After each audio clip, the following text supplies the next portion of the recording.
नाशिकच्या नमो उद्यानाला सावरकर प्रेमींचा उद्धव ठाकरे गटाचा विरोध, तर भगूरमध्ये सावरकर उद्यान करण्याची नागरिकांची मागणी, तसंच उद्यानाला नमो उद्यान असं नाव देण्यात येऊ नये, शिवसेना ठाकरे पक्षाची मागणी.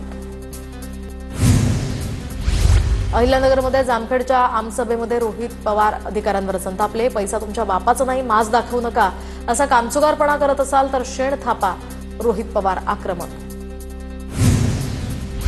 माजलगावमधील रस्त्यावर पावसाचं पाणी साचल्यामुळे ड्रेनेज हॉलमध्ये दुचाकी पडून 2 अपघात, अपघातांमध्ये 2 व्यक्ती किरकोळ जखमी, वाहनांचंही मोठं नुकसान. अपघाताच्या ही घटना सीसीटीव्ही कॅमेऱ्यात कैद.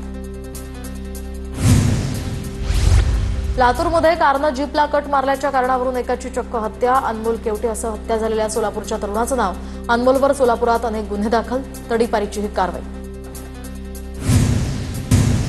अहमदाबाद हायस्पीड रेल्वे कॉरिडॉर या प्रकल्पाच्या घणसोली ते शिळफाटा बोगद्याचा ब्रेक थ्रू कार्यक्रम केंद्रीय रेल्वे मंत्री अश्विनी वैष्णव यांच्या उपस्थितीमध्ये पार पडला. हा कार्यक्रम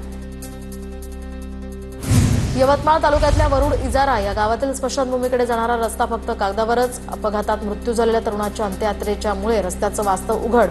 तालुक्यापासून 7 किलोमीटरवर असलेल्या गावात सुविधाच नसल्यामुळे गावकऱ्यांचा संताप.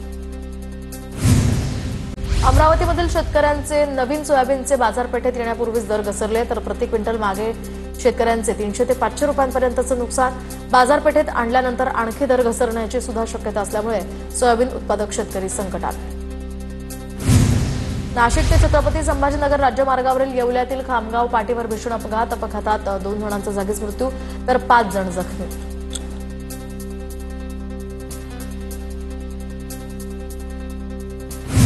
मच्छीमारीसाठी समुद्रात गेलेली देवगड बंदरातील त्रिवेणी बोट गिरगे काळोशी या समुद्रात बुडाली. नौकेवरील सर्व 6 खलाशांना सुखरूप वाचवण्यात यश, मात्र दुर्घटनेमध्ये नौकेसह 25 लाखांचं नुकसान. मुसळधार पावसामुळे छत्रपती संभाजीनगरातल्या शिल्लेगाव या परिसरातील शेतातील पिकं जमीनदोस्त. मका, सोयाबीन, तूर आणि कापसाचं मोठं नुकसान. कोयना धरण 100% भरलं. धरणामध्ये 105 टीएमसी पाणीसाठा, तर सध्या कोयना नदीपात्रात 5300 क्युसेकनं विसर्ग सुरू. सोलापूरच्या बार्शीमध्ये ढगफुटी सदृश्य पाऊस आणि या पावसामुळे आगळगाव परिसरातील हावळे या ओढ्याला पूर. ओढ्याचं पाणी शेतात शिरल्यामुळे ड्रॅगन फ्रूट पीक जमीनदोस्त.